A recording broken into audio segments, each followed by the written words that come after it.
Hello, and welcome to Mind, Body, God Connection. Today, our topic is heart disease. And more than likely, you know someone battling with this disease. It is the #1 killer in the United States. And the stats are staggering. Every 35 seconds, someone dies from a heart-related disease. That's a lot of people. 2,500 people every day dying from this disease. Imagine this, 6 Boeing 747s, and each plane carrying 417 passengers. Every 24 hours, 6 of these planes went down and crashed, killing every person on board. Now, if this were to happen, there would be mass hysteria. The FAA would be horrified. They would not take a passive stance. These events would dominate the news. Our public officials would demand that something be done. Well, likewise, we need to be sounding the alarm, especially since we can do something about it. Heart disease is a preventable disease. This year alone, over 600,000 Americans will die from a preventable disease. So why so many deaths? What is the root cause? 3 factors: our diet, our inactivity, and emotional stress. When we look at the first letter in these 3 words, it spells die, D-I-E. And we are dying because of our poor lifestyle choices. How did we get to this point?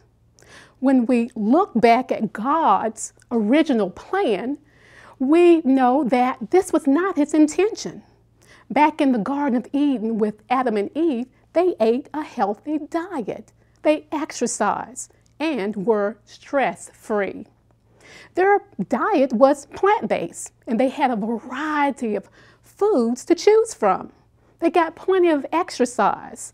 Now, yes, they were in paradise, but they weren't just lying around in hammocks, swinging in the breeze, sipping on mango juice. No, this couple worked. And there was plenty of work to do in the garden. They got their exercise.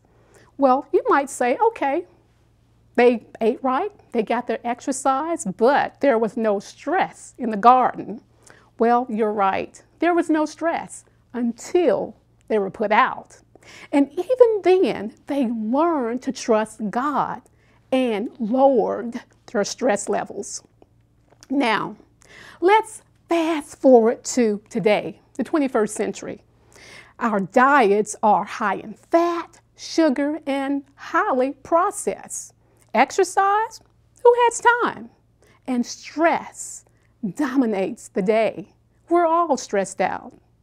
And if you drive down any main street in America, it is littered with fast food chains. There's Burger King, McDonald's, Pizza Hut, Jack in the Box, Kentucky Fried Chicken, and this list goes on for infinity. Forget about walking. We get into our cars, our trucks, and our SUVs, and we drive through the drive-through of a maze of fast food choices. Now, I know this firsthand. I was the Burger King queen. You know, at Burger King, they have a slogan, you can have it your way. And I love the taste of the fatty double-decker cheeseburgers. I would not have any lettuce. I would not have any salad. I wanted the salty, fatty, cheesy taste of a burger. Now, I would not think about having a burger without fries. A burger without fries, that's like peanut butter without the jelly. Piping hot, crunchy, fresh French fries. All of that salt and that grease, well, I had to wash it down with a sugary soda, 24 ounces. And I must admit, it tastes good going down. And then I realized that I had just eaten over 3,000 calories and had consumed 58 grams of fat in just one meal. And I tried to justify myself, well, I will do better tomorrow. And then this internal dialogue began in my brain. My stomach was talking to my brain, and it said, do you know what you just did? You have eaten all of these calories and this fat, and the only thing you can say is, that was good. Well, the stomach is faithful. It processes this fatty load, and then it presents it to the blood vessels. And the blood vessels are not very happy either, because its job is to deliver oxygen and nutrients to every cell in the body. And when we eat a diet that is high in fat, the blood becomes thick, it becomes stagnant, and it moves very sluggishly through the blood vessels. One single high-fat meal can cause significant injuries to the lining of the blood vessels. Now, Dr. Robert Vogel is a professor at the University of Maryland, and he wanted to see the effects of just one high-fat meal on the arteries. So he conducted a study. He got together 20 people. They were all healthy. They ranged in age from 24 to 54. Then he drew blood on them. He got their cholesterol levels, which were less than 200, and their LDL levels were less than 130. Now, back then, that was considered to be pretty healthy. Now we know we need levels less than that. Then he performed brachial artery studies to see how the blood was flowing through their blood vessels. This was all before they ate. He divided them into 3 groups. And with group 1, he took them to McDonald's and he gave them a high-fat meal containing 50 grams of fat. In group 2, they had a healthy meal, a hard healthy meal with no fat.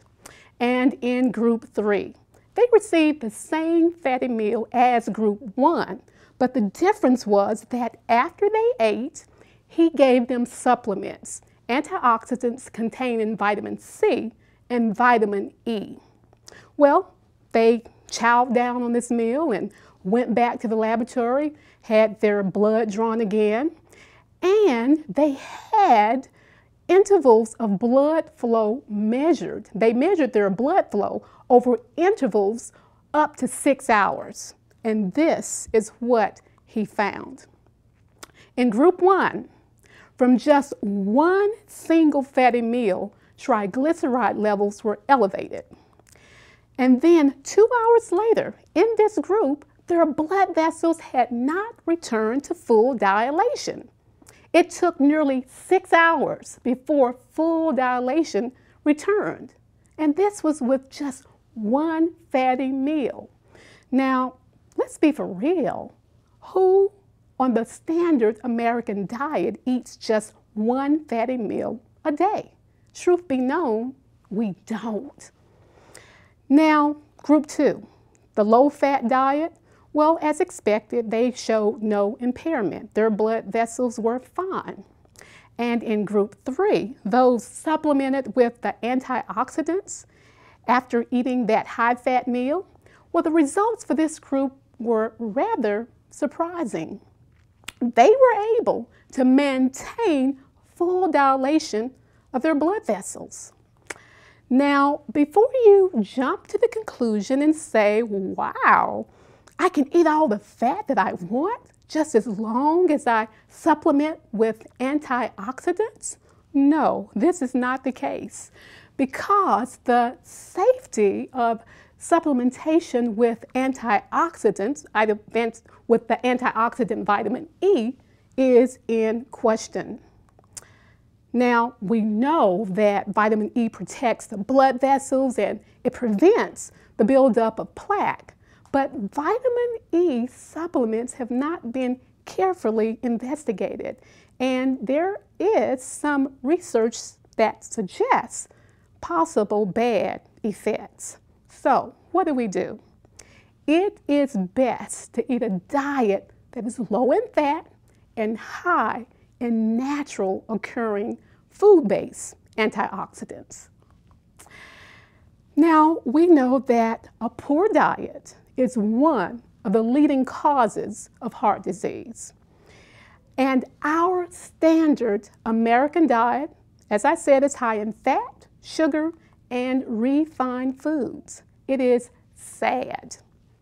In addition to diet, inactivity, and emotional stress, there are many other risk factors, such as hypertension, smoking, diabetes, and elevated cholesterol levels.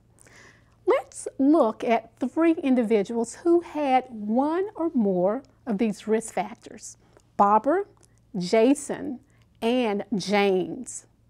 Let's look at Barbara first. Barbara was one stressed out lady. And over her life, she was 56 when I met her, and over her life, she had multiple disappointments. She was angry with the world. And when I met her, she was working at what she calls a dead-end, going nowhere, thankless job. She said she just absolutely hated that job.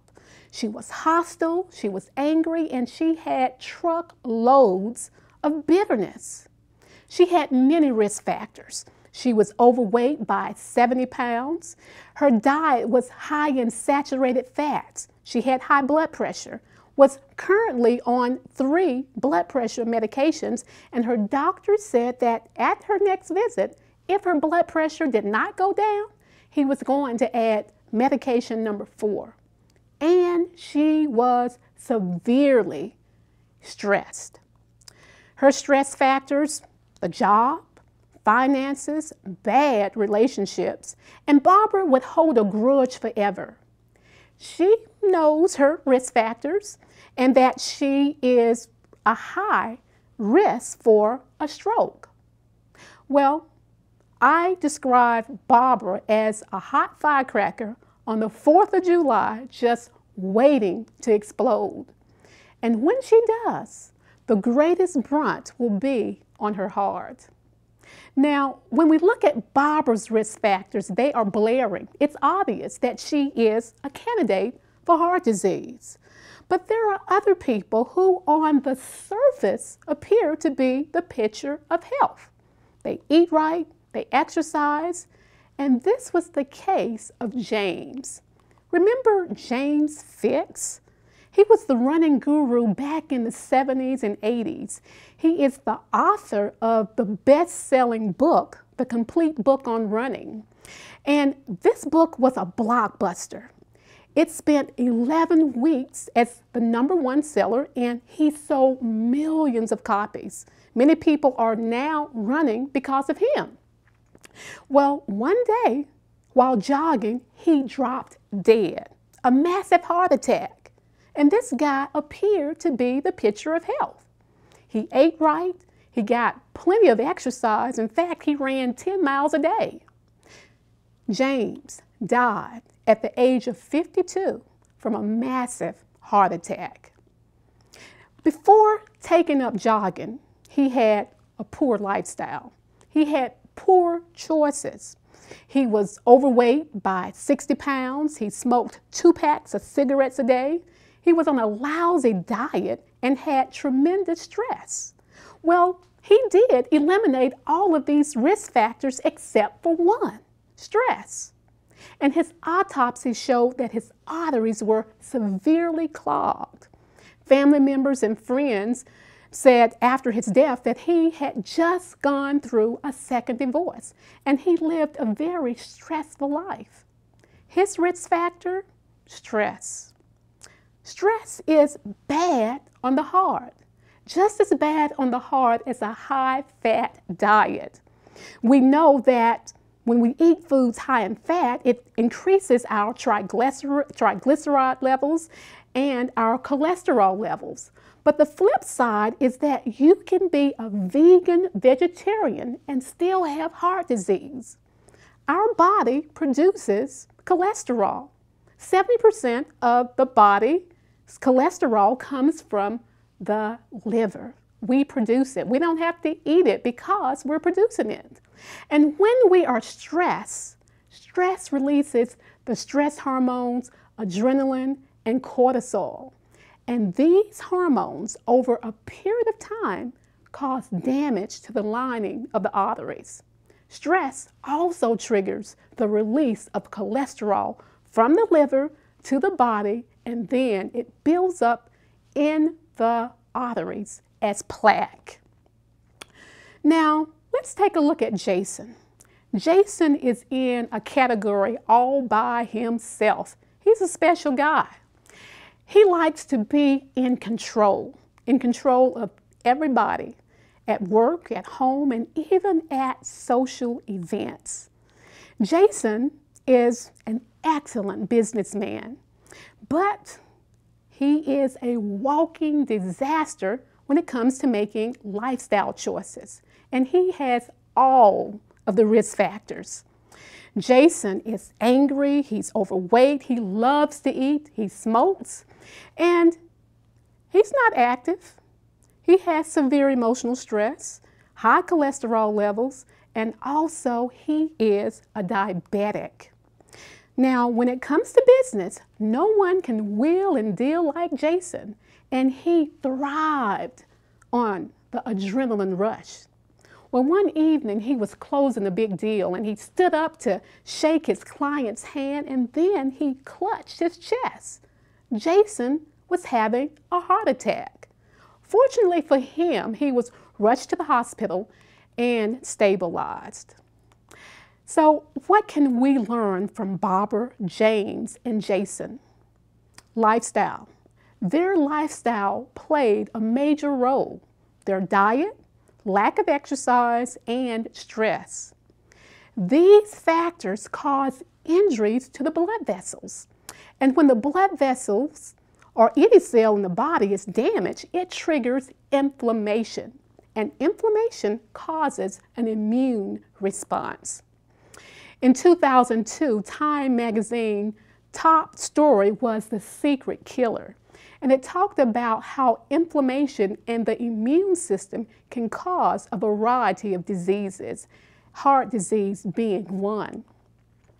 Our diets are toxic. Our lack of activity, our stress, smoking, high blood sugars, environmental toxins cause injury to the cell, which leads to inflammation. And this leads not only to heart disease, but a host of other diseases. So what can we do? Can we prevent heart disease? We can start by a reversal in lifestyle. Getting back to a plant-based diet, moderate exercise, and learning to get our stress levels down. This will, in many cases, reverse heart disease. Dr. Cardwell Esselstyn is a surgeon and author who worked with thousands of patients, and he has had great success in reversing disease. And many patients who go on his program, if they stick to it, they see a radical change in their health.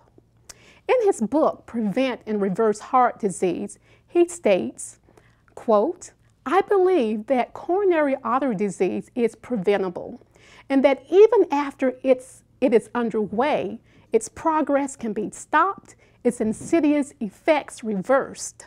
I believe, and my work over the past 20 years has demonstrated that all this can be accomplished without expensive and mechanical interventions and with minimal use of drugs.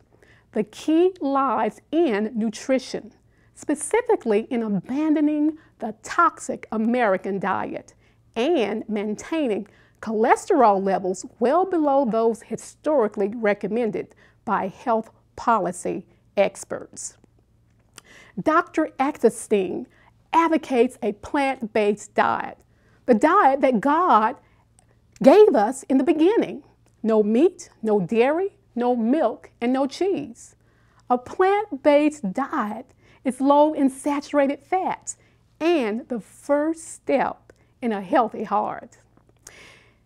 In his book, he cites a 44-year-old medical doctor, Dr. Joe Crow. And according to statistics, Dr. Crow should have been dead on arrival. He had significant heart disease and was not a candidate for surgery. He got on Dr. Esselstyn's program, and within 14 months, his arteries returned to full dilation. Now, another key to prevent heart disease is exercise. Exercise is a powerful tool in the treatment and prevention of heart disease. In 1996, the Surgeon General's report stated that regular daily exercise for 30 to 45 minutes a day will reduce the risk of developing heart disease. Its findings noted that 60% of Americans did not exercise on a regular basis, and that 25% did not exercise at all. Now, inactivity is a cause for heart disease. In the most recent report by the CDC, the Center for Disease Control, on exercise and physical activity, they reported in 2009 that 33% of U.S. citizens get no exercise. That's worse. We're going backwards. So why is exercise so important? It alters the body's physiology. Exercise lowers the blood pressure, increases oxygen efficiency. It enlarges our coronary arteries, all of which decrease the workload of the heart. Exercise also has profound impacts upon the cholesterol levels. It increases the good cholesterol, the HDL, and higher HDL levels remove the bad cholesterol, the LDL. And exercise also lowers our triglyceride levels. What about stress, emotional stress? As a society, we are stressed out, and it is getting the best of us. We must learn to get our stress levels down. Now, we must learn to identify our emotional triggers and learn to hone in on these triggers and develop reaction control techniques such as deep breathing will lower our stress levels. Let's look at the benefit of deep breathing exercises. We've always heard that when you're angry, count to 10 slowly and deep breathe. Now, deep breathing lowers not only the blood pressure, but it decreases our heart rate. It releases endorphins. Those are those feel-good hormones, and it enhances the brain's ability to focus. Also, ask yourself some questions. Reality testing. Is the glass half empty or is it half full? Ask yourself, on a scale to 1 to 10, what is the importance of this situation in the scheme of things? By asking yourself questions, you're putting the pause button on your emotions and engaging the frontal lobe, and this decreases our stress level. Reality testing also helps us to put concerns in the right perspective. What about sleep? Proper sleep decreases our stress levels. We are not getting enough sleep. We have so much to do that sleep is put on the back burner. Now, sleep deprivation causes a lot of problems. It increases cortisol levels. High cortisol levels increases our stress levels. It increases inflammation. We know that inflammation drives disease. Sleep deprivation also lowers our immune system, so we don't have those soldiers to go out and fight.